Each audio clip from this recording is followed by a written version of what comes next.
Welcome to Dear Romance Writer, where three writers who always deliver happily ever afters offer questionable advice for all of your relationship, work, and life problems. I'm Zio Axelrod. I'm Avery Flynn. And I'm Roan Parrish. We have a great show for you today with the New York Times and USA Today bestselling author, Julie Kenner. Yay. Welcome, yay. Julie, tell us a little bit about yourself. So I am a Central Texas gal who used to live in California. I used to be a lawyer, so that's my deep, dark trauma. You and about 80% of romance writers. I know, right? Yeah. Right. And then you've got the ones with the really cool careers, like flying jets, and I'm like, that was cool. Yeah, so I published my first book. And it came out in 2000. So I've been doing this for a while. I stopped counting at like 150. So I actually don't know how many books I have right now. But I started with Harlequin, and then I sold to Dorchester. So I was doing sexy contemporary romance along with paranormal romance, full length. And then I've written all sorts of stuff. I've written horror, urban fantasy. I basically want to do everything. And that's and that's also my bad too, because it's like I'm all over the map, but it's fun. So I like being all over the map. So 150 books. That's wow. I know, right? It sounds like such a lot, but then now in indie, people are putting out so many books and they've been doing a lot less than mine and me and have come up on 100. And now I feel like a slacker. It's like it used to be impressive. I often think that Julie Kenner, oh my gosh, she's so lazy. Right? It really is. I got 2 kids, 1 husband, 2 cats, and I'm pretty sure that our condo in Florida has a ghost, but that's pretty much it. Ooh. Oh, you've just gotten all of Roan's attention. Yeah, Roan, tell us about the ghost. She's like, you wrote horror so and you serious wrote about it. There. I would love to hear anything you would like to share about this ghost. Okay, I don't want to get us off your plan of how you do this, but so we bought this condo like on a whim. It was we'd visited Panama City Beach and we decided to look at real estate because that used to be our hobby before we bought our first house, model homes. And I thought, and we saw some, and we went into this real estate office and the price was amazingly low. This was before Michael and before real estate boomed. And it was just beautiful. It was in filthy condition because the person who owned it before was terrible and there was all this water damage, and they showed us all the water damage and we were like, should we do this? It's going to be really tight financially, but it's such a great place and I can go there to write and it just has to do with the bay. And so anyway, so we made it happen. And then as they were starting to do the renovation to fix all the water damage and stuff, we found out there was even more water damage. Mm-hmm. So the first night I went there myself and stayed to sort of oversee a lot of the big construction, like laying the floor and stuff. But before I was there, it had this sort of ugly pergo. And I just sort of felt like there was someone there, someone who was either Bernadette or Beatrix. And I still don't know. So maybe I still don't know, but that just feels right. But I went to sleep. It's 2 bedrooms with the living room kind of between them. And so I was sleeping in one of the bedrooms on the floor, but the door was open and you get moonlight and stuff from the boats, but it was late. It was like 4 o'clock in the morning and I started, and something woke me up. And it turns out that the water main had busted again and had spilled over the little concrete bar that blocks the washer dryer and the water heater. It wasn't sealed properly. I guess it really spilled under and was coming out and flooding the condo again.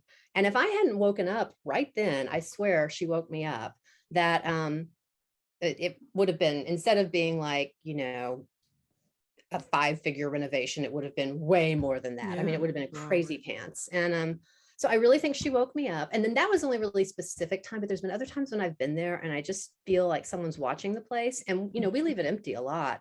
And I always feel like someone's watching it and kind of taking care of it. And anyway, I'm pretty sure. And I'm not someone who's really woo-woo. I mean, I am a little bit, but I really actually believe that there's a ghost in that condo. And she's a benevolent ghost. She's my benevolent ghost. So she is. She's watching out for that house reno budget. I appreciate that kind of ghost. I do too. Yeah. I think that she is so happy that I am there instead of the previous horrible owners, that she's like my bud. Yeah. That is seriously what I think. And it turns out I'm on the 2nd floor, and I found out that somebody did, not from my unit, but somebody did die falling off the 2nd floor balcony trying to put up a ceiling fan, which you're not even supposed to do in the first place, but it's been like decades. But I'm wondering Could that be Bernadette or Beatrix or whatever? Oh my gosh, Bernadette / Beatrix is like a failed DIYer. And so it's like, yes, get professionals in there to do that renovation. Don't put it off. Wow. That is well, we're gonna transition somehow into this letter. My bad. Maybe Bernadette / Beatrix will like this letter. I mean, it's actually from a listener. Yay! Really, I don't know how much we beg on this show for listeners to write us tell us their problems and like spill their beans with us, but they don't. And their friends' problems. And their friends' we problems. want them all. Something they overheard on the bus. Like we're not picky. We just want to hear from people. And we end up, rating other sources. But this one is from someone who goes by Demigoddess in Progress. So thank you very much, Demigoddess, for writing in. And this is the letter, and it's a good one. I'm a heteroromantic demisexual in my late 40s, and after years of feeling like a broken aloe, had felt like I'd come to terms with the whole situation. Then the pandemic threw a wrench into everything. It's cold comfort to realize why I never felt comfortable enough for a relationship before now, when the prospect of getting to know and love someone and have him be patient in the meantime feels like a long shot. I'm still pretty COVID cautious for various reasons, so the activities I enjoyed most, concerts, hockey games, are still off limits. Complicating my feeling is the fact that I've needed to stay well to go to my niece's weddings, which has done a number on my emotions in spite of myself. At the first one, I confided my COVID anxiety to a fellow guest who dragged me onto the dance floor where a few drunk people invaded my personal space. I had a bad anxiety attack the rest of the night, but felt I had to hide it. In fact, I'm usually performing cheeriness at these events because I worry that people will think I'm like another aunt who was single, who wasn't any fun much of the time. Our reasons were different. She had a very strict religious views and psychiatric issues diagnosed late in life, but I'm starting to understand why she may have felt resentful or taken for granted, and I'm scared to articulate that to anyone. She was single until she died, and I'm more afraid of that now than before. I haven't had the greatest experience coming out as Demi in real life. My mom thinks it sounds clinical and unnecessarily complex, and my best friend, who admittedly is going through her own stuff right now, has flaked on me since I let it slip in an email. Sorry. I've always had a high libido, but I'm world class at fulfilling my physical needs. The lack of emotional intimacy is really starting to get to me, though, and the whole stew of COVID and weddings is making it worse. If I were totally ace, it wouldn't seem so dire, but Demi feels like the worst of both worlds right now.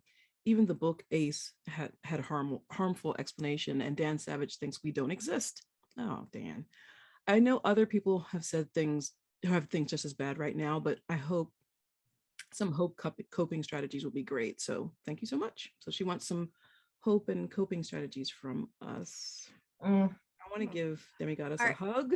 Yeah, I think a group hug is definitely in order. And then also just for my fellow vanilla boring old people, soccer moms out there, can we get definitions and use this as an educational moment as well? Yeah, sure. Demisexual means that you're mostly only attracted to people sexually if you have feelings for them. So you experience the same kind of sexual attraction as the next person might, but not really to strangers or like celebrities, or you don't see someone at a bar and be like, I want to fuck you now, but maybe if you have a great conversation with them and you're like, oh, I have such a huge crush on you, I want to fuck you right now. You need a strong I like how her connection. voice changed for that. that really, so what's your crush voice sounds like? Flirt voice. That's not my crush voice. Maybe I don't know. That's my girlfriend.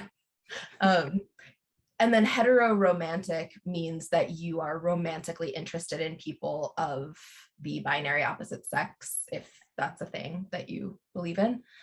So she's a woman, so she's romantically attracted to men, she's saying. So she's romantically attracted to men, but only experiences sexual attraction when she's in a relationship or has feelings for someone. So basically the issue here is she doesn't enjoy casual sex.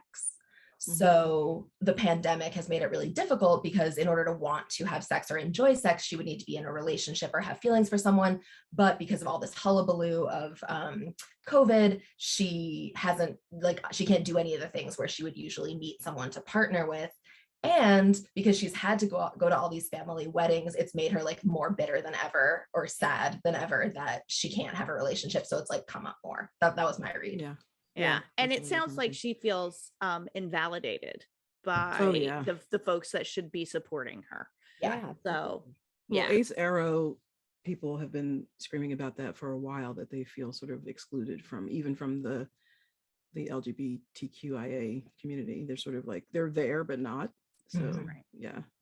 Totally. Well, and I am demisexual, and it's I didn't even know it was a thing that existed until I was an adult, but it made so many things so clear to me that I was always like, why do people make such stupid choices and throw literally their entire lives away just to fuck a stranger? Like what could possibly make that seem good enough to outweigh all what of these is your pro-con list on this? Yeah, it was like there's one pro and literally 1 million cons. Why would that ever win? And then as an adult, when I learned that demisexuality was a thing, I was like, oh, I think that's why I'm not willing to throw my entire life away, because I'm like, cool, I'll just go home and jerk off. I don't care about you anyway. What made me really sad about the letter, though, is in Demi Goddess's letter, unless I heard it wrong, that, you know, she's getting shade because of that, when it sounds like, it sounds like a great way to be. I mean, isn't that what we all want, is that emotional connection with our partner? You know, that's sad. And especially from your mother and your best friend, like it's not even like casual acquaintances. It's like your support system is saying, you're making a mountain out of a molehill. Yeah. That's so I think maybe a good place to start off with offering these hope and some coping strategies is basically Demi Goddess in progress, you are not alone. No. And I think right now it sounds like Demi Goddess feels very alone and is not getting the support that she would expect or want from family or friends or the people that she feels are a safe place to go to. So number one, no, you're not. And I am so sorry that you're not getting that support that you should be getting from the people that you should be counting on. Right. So that would be number one. Coping strategies. My heart broke a little bit when she talked about performing cheeriness. That is so dangerous. I mean, we all fall into that trap. I don't know even the biggest hardcore grump bitches that I know and love fall into the performing cheeriness, or at least their level of it, at some point in time or another, right? And I think it's so hard. And as crappy as it sounds, I think one of the most important coping strategies to take is to try to not perform cheeriness or other emotions when the purpose of that is to make other people more comfortable. I understand the pressure to do it, though, if you're going to a wedding and your family is there, and it's either perform the cheeriness or deal with all of the questions and the looks and the whispers and the staring. That's so hard. It's so hard. But there has to be a balance, I think, between performing cheerfulness and cheeriness and sort of meeting that socially acceptable behavior level, right? So I think it kind of goes to show maybe some of the internal pressure that she's putting on herself as well with that. So I would say coping wise, at least give yourself permission not to have to be what other people expect at all times. Give yourself some of that kindness. And and the COVID anxiety, totally understand and get that. And I think that's really tough right now. If you are in a situation where, because that is like your home base, basically, is that's your starting feeling point, I think that does make it hard to be able to interact and to be able to do those things that you need to do to meet your emotional needs right now. I wish I had a good idea for that, but beyond, taking your precautions and trying to hang out with people who also maintain those same level of precautions that you do, it gets really hard to be able to do that, which I'm sure she's very frustrated with. It's a frustrating world these days. Meeting new people nowadays it's always hard, I think, when you get older. For some reason, it just always is. But nowadays with COVID, it's just so hard to expand your circle. I mean, I guess one thing to do would be to mine the online communities, and Yes. depending on what your interests are, see about joining groups. Or, I mean, like I've joined a few writing groups that meet on Zoom calls and to meet new people and stuff like that. And just Yeah. whatever it is that you do, try and get into that kind of a group. But it's hard. It's a challenge. Or even maybe Mm. finding more outdoor activities, Mhm. because at Mhm. least that would could feel a little more safe than, like, for example, getting on an airplane, right? Mhm. So, or getting on a dance floor that's really crowded, right? All of those things. Hopefully that would help too. Yeah, like now that the water is warm, the weather is warm. Then we got to check out some festivals or some outdoor concerts where there's like a lawn and lots of space. You can enjoy the music, maybe meet some people that way, and still feel safe in an outside environment. I don't know when she sent the letter, but things are opening up a little bit, and I'm not quite sure where she lives either, so it could be that her options are limited. But I would look for, like Julie said, online. There was a lot of online concerts, especially during lockdown. A lot of artists who weren't going to tour were like, hey, we'll sell a ticket for $10 and you can log on. And there was like chat going on. And so there's ways of connecting with people if you're comfortable with the online experience, which not everyone is. There are chats and groups and for every interest. So maybe that might be an option. But in terms of like meeting someone to have like a physical relationship with, to form that connection, to have a physical relationship with, maybe there's a local group that shares your interest, that if they have an outdoor meeting, or if you say, hey guys, would you mind meeting in the park or something like that, so that you feel safe, physically safe, and also have a chance to make a connection, might be an option.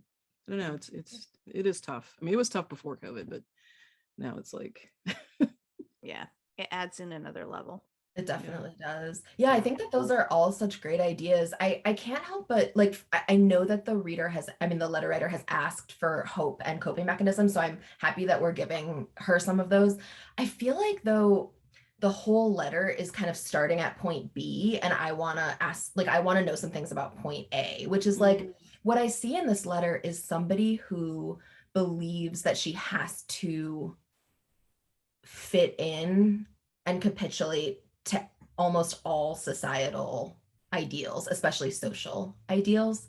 And that what she's finding is that now that her personal life doesn't quite fit the mold of a quote unquote normal read, like cis heterosexual person, that she's suddenly finding that something inside her is like causing friction with the outside world, like that society that she thought she had to comport with. And I really wonder if it's discovering that you are demi a little later in life that has like that is the reason that this is feeling really hard now, or even harder than it would, is because you spent what I imagine was like maybe the first 30 or so years of your life being like, I'm normal, right? That means nothing, but you know what I mean? Like, I am sort of the typical. And so I have to abide by all the rules that society has put in place for typical people. And now suddenly you're like, oh shit, there's actually something about me that's different than that. And now that pressure is being put on it by COVID, I'm realizing that it has much larger implications for the way I behave, the way I interact with other people, and the way my life is going to go, that I didn't anticipate for the first like 30 or 35 years that I was learning to live in this body, in this world. And I think that and that's so understandable. Like, of course, that's how you feel. It'd be like finding out any big thing about yourself in your 30s, where you're like, well, thought I knew how to do this shit, but back to basics, which is like, it's so real. But I think that one of the things that you might have to dismantle before you can feel comfortable moving forward in your new identity, in this new world, is kind of like, I'll just say it really bluntly because I feel like that's the most useful, and we all agree that it's really hard to like buck any norm of society. This shit's all made up. none of it's real. You don't have to go to your niece's weddings. You don't have to be cheerful. You don't have to go anywhere you don't want. When someone pulls you onto a dance floor, you can say, get your hands off me. We're in a global pandemic. How dare you put my health at risk? You can say, get your hands off me. I don't even know you. Like, you can say anything you want. And if you are in a position where you're like, wow, I feel like I have to go to this wedding that I maybe want to go to, maybe don't, we can't tell. With people who I maybe care about, maybe don't, we can't tell, and act in a way that I sometimes feel, but mostly don't, you are taking so much of this burden onto yourself just by deciding you don't have a choice when you do. Now, if what you mean is like, I want to go to my niece's weddings, I adore my sibling, I adore my family, I love going, but there's this other problem, then of course go. But none of that was in the letter. There was nothing in the letter that made it sound like she wanted to go to these weddings or that she had any close people at them. And so, and like this person who pulled her onto the dance floor, like that was not a close friend, that was a removed person. So I'm like, okay, if you don't want to go to these weddings, you don't have to, because we're in a global pandemic. And also, even if we weren't, because you're an autonomous person. Does that create problems of its own that you'll then have to deal with? Of course, but that doesn't mean you don't have a choice. You do. And I find that being very clear, at least for me with myself, when I have a choice, reminds me that once I'm in a situation, like I chose to be there and I didn't have to be. And that means that like anything that happens, I have control over. I chose to be there. If it's not what I want, I can leave at any moment, just like I came. I can do whatever I want, right? So it's like a subtle shift, but I do think that it's a mental shift that can be very powerful, is instead of being like, oh, I have to go to this wedding, so how am I going to do it? Is being like, I am choosing to go to this wedding. And I'm also going to make a bunch of other choices alongside it. Maybe if you don't really get along with the people at most of these weddings, you should bring a plus one, bring your best friend, bring someone that you kind of like and don't know that well and is an extrovert and would love to go to your family event and whatever. You're single, so you bring a plus one, probably other people are. Or like, go and only talk to the people that you really want to. And instead of faking cheerfulness, which I agree is like useless, not only to yourself, but also to everyone else, you can just like decide to only talk about the things that you think are interesting. I cannot tell you how many weddings I have been to as either a plus one or like a friend plus one. I hate weddings. I don't like them. I don't enjoy them. Even when I love the people, I'm so happy for them, but I don't want to go like sit outside and talk to strangers in the heat with bad food. I don't care. I don't want to go. But I will go because I want to help out friends who are like, this is my cousin's wedding and it's a nightmare and I need you to run interference between me and my family. I've been to so many. And what's amazing about weddings is because there are so many different people there, you only have to talk to everybody once. So if what you really want to talk about is like the new show you're obsessed with, you have like 50 to 300 chances to only talk about that one topic if you just talk to different people. Or like bring a book and read in the bathroom for an hour. No one will notice you're gone. Like go outside and like play. Oh my God, I'm going to interrupt you right there. I have to counterpoint that. I have to counterpoint that. Yeah. Because there are families, and like I said, I don't know where Demi Goddess lives. And if you live in a place where your family is your main social circle and you are presenting behavior that, because I hear some anxiety in this letter. There's anxiety about what her family thinks about her. Right. Like and the fact that she wants to be perceived as a fun aunt and not instead of the aunt that everyone ostracized. Bad right. Aunt, so right. Totally get that. I totally I agree with what you're saying, Roan. I really do. But I think that there has to be a real decision on Demi Goddess's part. Like, okay, if I'm gonna put my foot down and say I don't want to dance, and I have to be prepared to deal with the consequences of people saying things to me because I didn't want to dance, because there will be. Right. So you have to pick and choose like what hill you're willing to die on, kind of thing. But it can be really yeah, I think there's also kind of a little bit of a boundary between performing cheerfulness, that socially acceptable way to behave in public around your friends, not wanting to go dance, and then appearing rude when you're somebody's guest. And totally. So I think they're like it's a lot of weighing of different things, but I totally feel this person and yeah, trying to measure all that out is difficult. It is. Finding someone and I'm to go sorry, with you and be a I buffer interrupted is you, Zio. fantastic. Keep going. No, I was just thinking, I think Ron's idea of finding someone to go with you and be a buffer is great. fantastic. I don't know, because the best friend kind of flaked on her. So hopefully there are other friends that will understand. I don't know if those are the only two people that she's talked to about this. Maybe there's someone else that will have more open mind. But yeah, find that person. Find that And person. take And them please, to it. please understand, I'm just listing like dozens of options that you can do, Demi-Goddess in Progress. Like all choices have consequences. That's what makes them choices. If it's not your choice, then you have no responsibility for consequences generally. Like all these choices have consequences. So it's for you to decide like which are the things that I want to say choose to do and which are the things that I want to choose not to do. And you have complete control over that choice. And even if what you choose is to still go and still hang out the whole time and still pretend to be cheerful, knowing that that is a choice feels different than feeling like you didn't have a choice. Into that corner. Yeah. And I just think that like all of these things are part and parcel. Like there are always social expectations. Does that mean you have to abide by them? Absolutely not. Does that mean there will be consequences? Of course, there always are. So like, and there's a huge difference. I also like, I don't mean to nitpick these words, but I feel like sometimes people say I'm performing cheer as if not performing it means that you're suddenly doing something negative.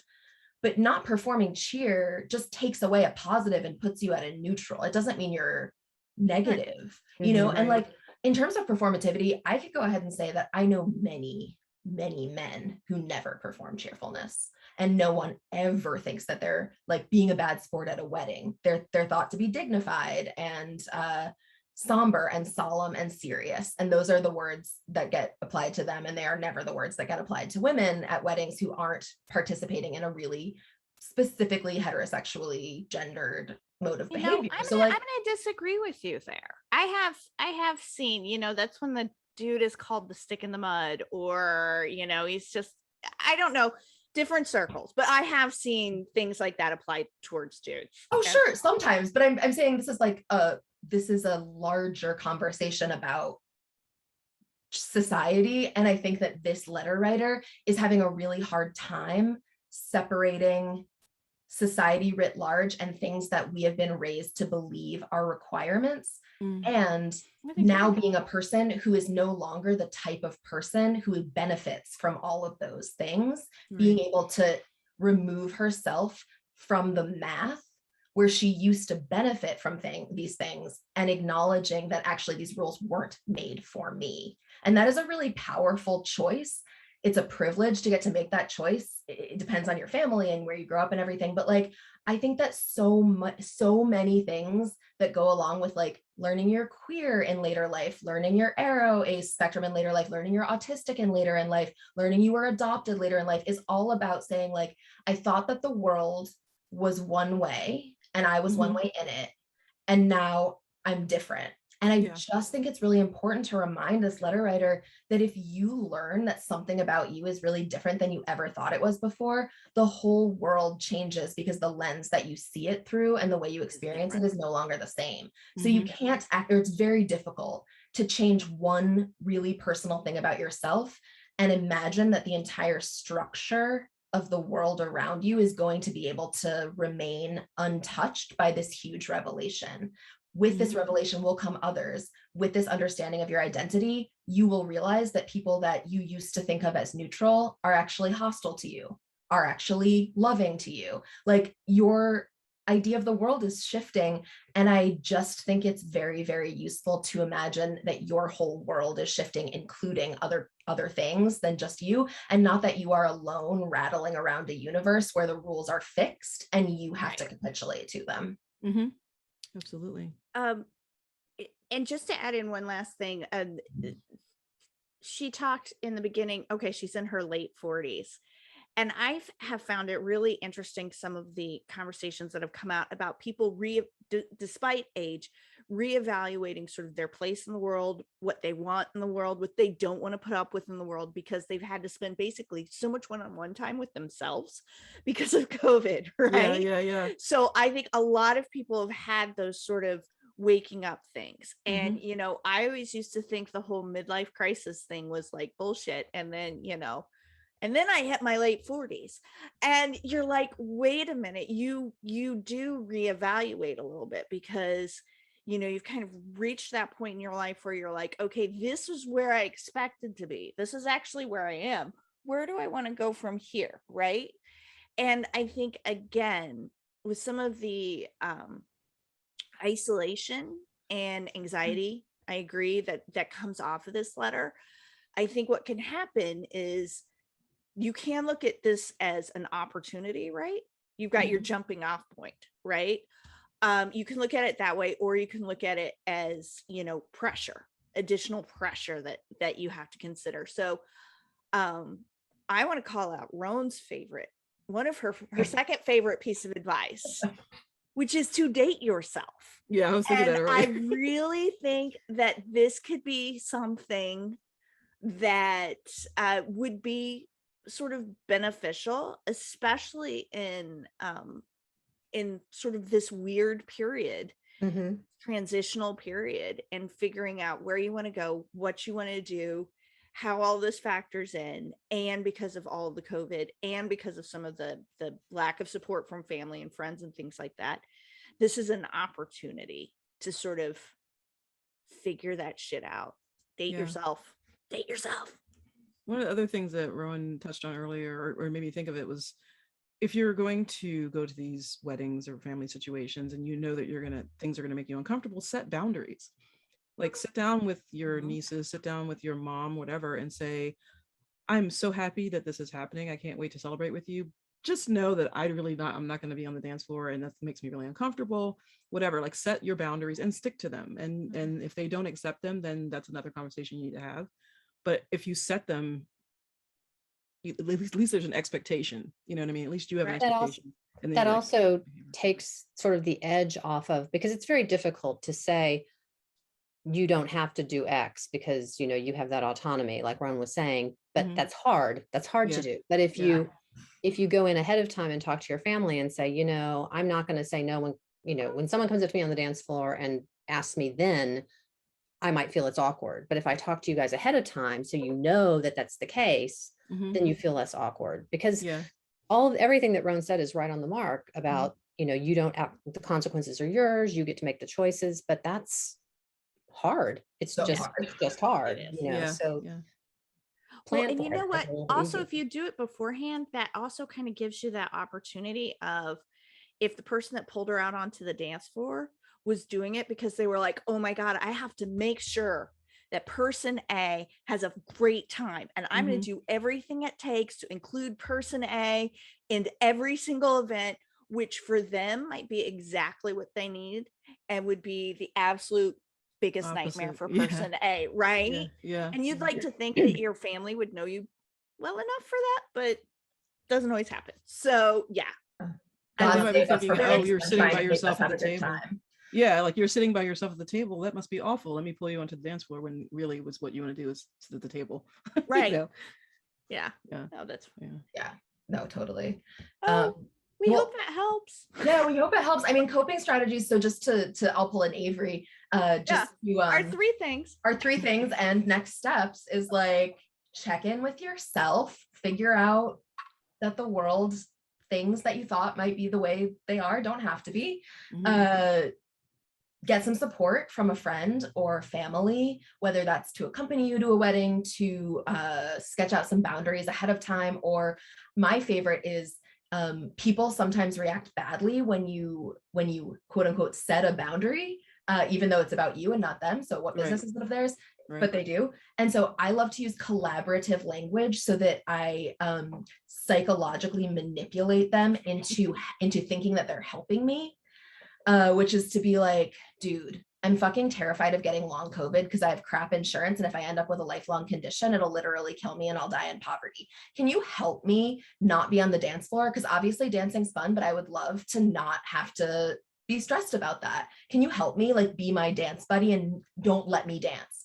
And for some reason, people love to keep you from doing things because, like, someone's like, oh my God, don't let me flirt with this person. And then like your friend gives up their entire evening just to make sure that you don't do this thing. Like That's so true. use that rom-com energy and bring it to this. Like collaborative language makes people want to help you. Oh my God, it's so ridiculous, but it works every time. And then go online and like see if you can find some like weirdos who are into the same shit that you're into, whether like wherever they are, and some local weirdos who are into the same shit as you, who maybe you could like do an outside thing with, hit it off with someone, catch feelings, fuck against a tree. Yeah. Not that get order. a ticket. Don't Yeah. get a ticket. Sorry, I am that friend. Don't get a ticket. Don't go to jail. As long as the tree's in your backyard and Yeah. Yeah, there you go. Not a tree Or at tree. a park. Check for elementary poison school. ivy first, please. Oh yeah. Oh gosh. That's Bark, really rough bark. yeah. No. Okay. I'm rethinking. Rethinking the whole tree thing. I'm rethinking the tree. On the thing. grass. There you go. On the grass. There you You're so Nice romantic. thick lawn. Oh my God. Have I written sex scenes up against trees and in alleys against dumpsters? Yes. Yes. Would I ever want to do that in my real life? No. But yeah, that's, and I think like what I hope you get from all of us talking to you about this letter writer is that like, you're right. This is hard. It Mhm. sucks. People are disrespectful. Dan Savage is an asshole. Like the world is really shitty for a lot of people. And so you're right to be upset and scared and stressed, but probably you don't want to stay that way forever. So making these connections, reaching out, dating yourself, doing all the things that you think are the most fun things, and just like seeing who crosses your path for them. Like, even if you don't get a relationship out of it, at least you'll be having a good time, because hanging out with you is probably great. You seem great. Who wouldn't want to hang out with you? You should want to hang out with you. I'm sure you're great. I think she's great. And also I have to say, I'm really happy that you've learned yourself, that you know who you are now. Yeah. That's such Yes. a huge thing. Doesn't matter how old you are. That's just such a huge thing to discover. It It's is. It really is. Yeah, Like big living deal.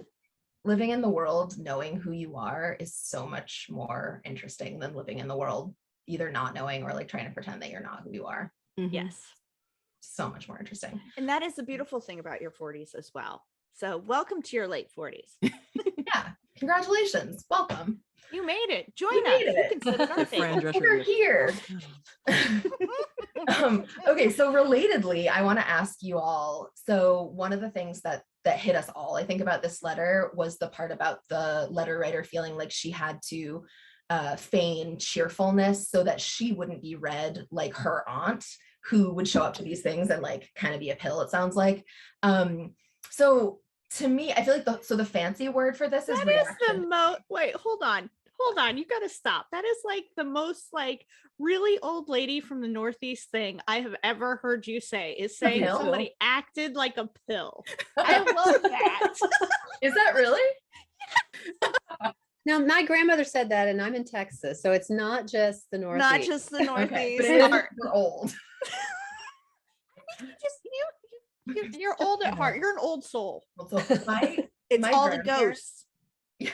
my grandparents, who are from Brooklyn or lived in Brooklyn, used to come visit us every month when I was a kid. And I didn't learn that valise wasn't the regular word for suitcase until someone in my school made so much fun of me. They were like, valise? What's a valise? And I was like, I love it. I so love it. I believe it. Yes. Well, I love it about you. So Oh, yeah. thank you. Well, yeah. Besides, Okay. who so- carries suits, really? Why is it a suitcase? Valise is such a better word. A much better word. I use Yeah. Lyft. I mean, I use Lyft instead of elevator, so Yeah. there Lyft you is a go. better word too. it's a It much is. better word. Words are just use a word that you like. Anyway, Yeah. this person was to me being quite a pill, your aunt. So this letter writer is acting cheerful purposely so that she won't be read that way. And this fancy word term for this, right, is like a reaction formation. Like something happens to you, you don't like it or deny it or don't want it, and so you act the opposite to try to deny that feeling, right? So you're like, oh my gosh, I actually feel fairly neutral right now, but if I act neutral, it will be read as being grouchy and a pill like my aunt, so I'll go really far in the other direction and act very, very happy.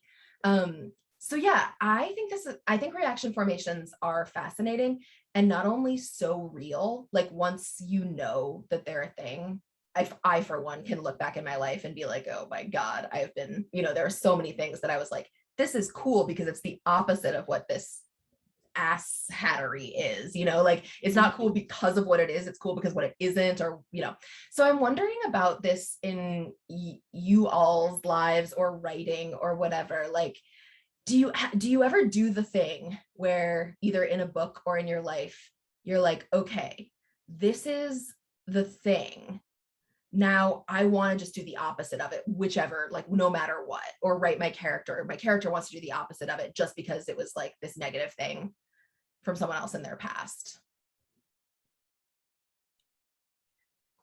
Okay, we talked about this before it started because I'd never heard of reaction formation, so I had to raise my hand and be like, "Hey, I don't know what that word. I don't know what those words mean." But so I got stuck in my head something different than what it sounds like it actually is. So, That's cool. Okay, so I'm just going to ask questions then. So with reaction formation, this has turned into the educational hour. I like definitions. Okay, with this, is this a personality trait? Like that's part, like I could see like building a character around it to where this is like part of a character's sort of like safety zone is people expect A, so I'm going to make sure I do B. Or my dad, who I hated, always did B. So anytime I'm presented in that situation, I'm going to do C. So it's almost like that core little personality nugget that people may not realize that a character may not realize they have. Is that a correct definition? Or is it pretending one thing because of something else? I think it can be both.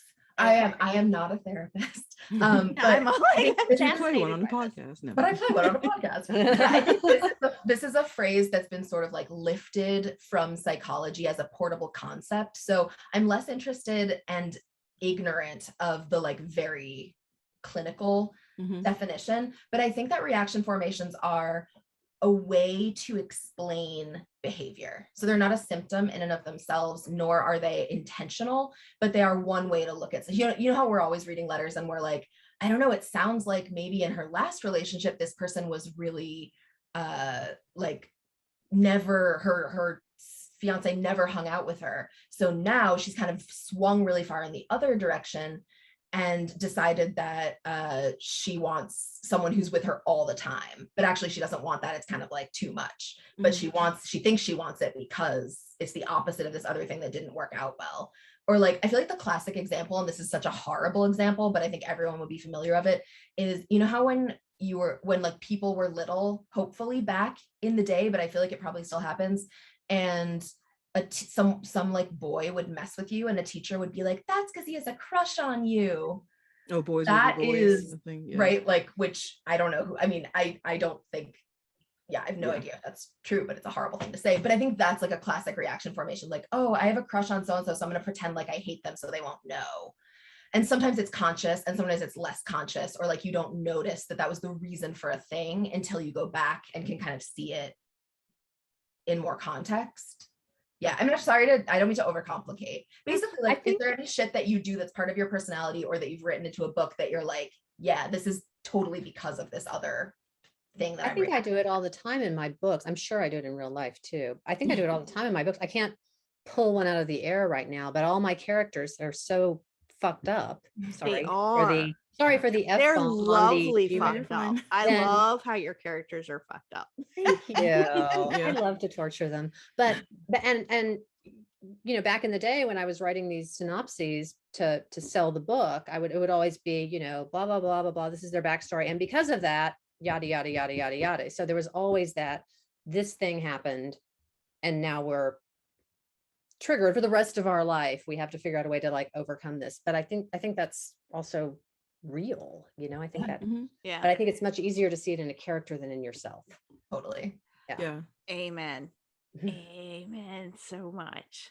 Yeah. Well, actually I do have one. Okay. So, So this is like the heartbreak hour. So I'm over it. I've dealt with it. But when I was young, my father used to offer me $1 for every pound I would lose because I was very overweight. Yeah, I know. Daddy had issues. Anyway, and so because of that, I still have food issues. I mean, I know that I do, but I was also anorexic in high school. I was to the point where it was like I couldn't really eat anything and I had to be thin and I had to be thin. And this dates me how old I am, but Karen Carpenter saved my life because I'm 5'7" and I was 5'7" then. I'd gotten down to 82 pounds. And when she had her heart attack and died, and that sort of switched everything for me. And but I know, I mean, I'm absolutely 100% certain that it came from my grandmother calling me chubby and my father actually offering me money to lose weight. It's like, now I'm like, F-bomb my dad, but at that time, and coming from those people, that means, yeah. And I was very shy too. So I would sort of, I mean, I had close friends, but I was so shy that I think I also in my head made up, oh, well, like they're right. These people don't like me because, I'm not the skinny little girl. So that was me. Yeah. So I think I do have one. That's the only one I can think of though. Thank God. Wow. Yeah. The only one I can think of is, do you guys know what straight edge is? Mm-mm. Yeah. So when I was in high school, I lost my best friend and he was really into weed, like just really into it. And I attributed that with his death, even though it had nothing to do with it really. So I was vehemently, and I mean vehemently, anti-marijuana for decades. Like just if I met anyone and they were like, oh yeah, do you want to go smoke or whatever, I immediately disliked them. Like I had a real knee-jerk reaction to it, and it took a long time for me to unlearn that. But yeah, that's the only one I can think where it was like I just ran in the opposite direction if I saw anything about it. But I think it can be something as simple as like I think Roan gave the example earlier, like you dated someone who was really into football and you had a really crappy relationship, and so the next person you dated, if the next person you met, if they said I really love football, you're like, okay, you're off the list of potential dates. Like it can be something I think as simple as that, and you don't might even realize it, that you're doing that, but or you do. I think it can also be like little things. I was in a car accident once because somebody pulled out in front of me and I was on a downhill and I couldn't stop in time. So I T-boned them, but it was their fault. Years afterwards, anytime someone was at that intersection, I would hit the brakes, it'd be this jerk. And, I'm almost over it now, but I mean, it's literally been, I was on my way to my very first book signing. So that was in 2001. And I'm only recently now getting over doing that all the time. Wow. Crazy how these things just sort of stick. Yeah. And sometimes you're aware of it and sometimes you aren't, but they just sort of like burrow in and whisper to you. And you don't even sometimes they whisper so low you don't even realize. And it's really, and then you'll go back and you're like, it's sort of like when you spend an entire week starving to death and eating your entire house, and Julie's already laughing, and then all of a sudden you get your period and you're like, oh, it makes sense now. It's the same thing. It's like these things that just burrow into you and they end up affecting. So I have actually one from a book. So Mansplainer, which just came out recently. The hero is a mansplainer, right? And he's obnoxious about it. But so I did the thing with this behavior creates this sort of spiraled out explanation where he grew up with parents who loved him, but were completely scattered. Didn't remember to pay bills, didn't remember to do the groceries, didn't, had the money. They just forgot to go pick up Susie after the Girl Scout meeting, forgot to, didn't go to the T-ball game. They were just those parents. And he was the oldest kid. So he took care of all of that. So he could never turn it off. So that's his thing. He can't turn it off. And that is why he did it. And he doesn't even realize he did it. Wow. Or why. So what a cool concept. I love that as a consumer. Well, you had to find a way for somebody to be a mansplainer because we came up with the title before the book. So I'm like, I have to find some way to explain why this guy's an asshole. So one. And yet redeemable. And redeemable, Yeah. yes. Yeah.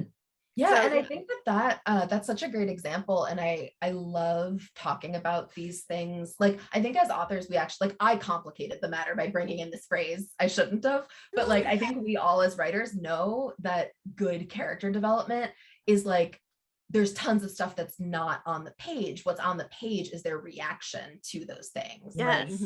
And like, that's why when you read a book, someone can create a really good character, but you can totally tell when they're just kind of being like, oh, I have a character sheet and I want to slot all the things in to make sure everybody knows. And you're like, no, that's the thing. We want to see the echo of the thing. Like, what makes it a good character is seeing their reaction, and then later filling in the blanks of why they are the way they are, because that's how you learn about people, and that's how people usually learn about themselves. I love the way you phrased it, the echo of the thing. I'm totally feeling that. Yeah. Feel free. Well, we hope that we have not been an echo in the background for you. You like that? That was my transition. It was so good. It was so bad, y'all. I apologize to everyone involved with that. But Julie, thank you so much for being with us. It's so nice to see your sweet face again. I know. And yeah, if you guys are not watching, you should go hop over on YouTube, because Julie has a fabulously bright yellow office, and it's amazing, and I like it a lot. I am a sunny yellow girl, so I love Our house that. is very Mondrian. All the walls are different colors. I love that. So Julie, tell everybody where they can find you and give some book recs, please. So, like I said, I write pretty much everything. Mostly I'm known as Jay Kenner for super, super sexy romance. So if you haven't read me there, very steamy. Yeah. my one of my favorite set of characters to write, and they have a lot of books now, because fortunately other people like to read them. The first book is Release Me, and it's Damien and Nikki Stark, and it did very well. And so I have a new book that's the last book in the series, except for occasional holiday novellas, because I will want to write these characters because I really love them, coming out in January, which is the 10-year anniversary of the release of Release Me, which sells really well. People still really enjoy it. It's very timely. It's very lots of whatever you call that thing, Roan, reaction formations, tons of reaction formations in this book. But I'm doing one that wraps up, most of the books are from her point of view, and I'm doing one that talks about some of, if you know Stark, this interview with the billionaire is going to have like Damien's take on what happened to him when he was a tennis pro before he became Damien Stark, and just various takes and short stories throughout the book that echo back to things that have happened throughout the 10 years of the series. Oh, cool. So that's coming. And then right now, my most recent release is completely the opposite. It's a demon hunting soccer mom series. So it's essentially paranormal and fiction. It's a lot of fun. It's a series I started for Berkeley many years ago, and then I got the rights back, and I love these characters so much that I've continued the series. And the eighth book just came out. It's called How to Train Your Demon, and it's the adventures of a suburban mom who used to be a demon hunter for the Vatican, and she retired, and she's living with her second husband. Her first husband was tragically killed, and by a demon. Well, I'm getting there. Don't. And so she's living her life totally happily retired until a demon accosts her in Walmart and then breaks into her kitchen. So she's back in the throes now. And yes, let's just say that her ex-husband does soon in the series, spoiler alert, come back to life in the body of another man, and there's a little romance triangle going on. They're not romances. In fact, I tell people that if you go and read Release Me, you need to be prepared for the fact that there is no sex in these books. Well, actually, that's not true. They're shut the door sex. Okay. But that's not what they're about. They're fun, almost like cozy mysteries with demons, and they are so fun to write. So I want everybody to, and they're in KU. So if you have a subscription, they're free. And the first one is called Carpe Demon. That's a great title. Yeah, right. I love it. That title actually got the book optioned years and years ago, I'm sure, because it was just a proposal, and then it was originally optioned by Warner Brothers for Chris Columbus, and then the movie fell apart, unfortunately. But I know that they saw the title and they're like, we got to have this. Right. Yeah. That's a great title. Pretty awesome. I love that. Well, we loved having you, Julie. Thank you. Thank you so much for coming and hanging out with us. Thank you to everybody who stayed and listened with us. Thank you very much, Demi Goddess, for writing in. Everybody else, please write in with your problems, big and small, life, work, relationship related, or someone you overhear on the bus, or your best friend who won't listen to you, so you want backup because you told them the right thing to do and they wouldn't do it. We'll back you up. Maybe we'll probably disagree about it. I'm going to be honest with you. It's kind of what we do. But please send in your questions. You can email them to advice@dearromancewriter.com. We've got an anonymous form on our website, dearromancewriter.com. You can slide into our DMs in any of the social media. We would love to be able to offer you some questionable advice.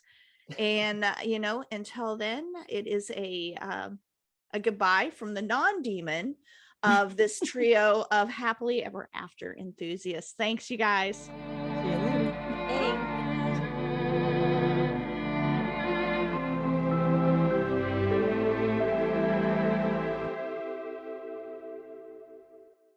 Thank you so much for subscribing to Dear Romance Writer.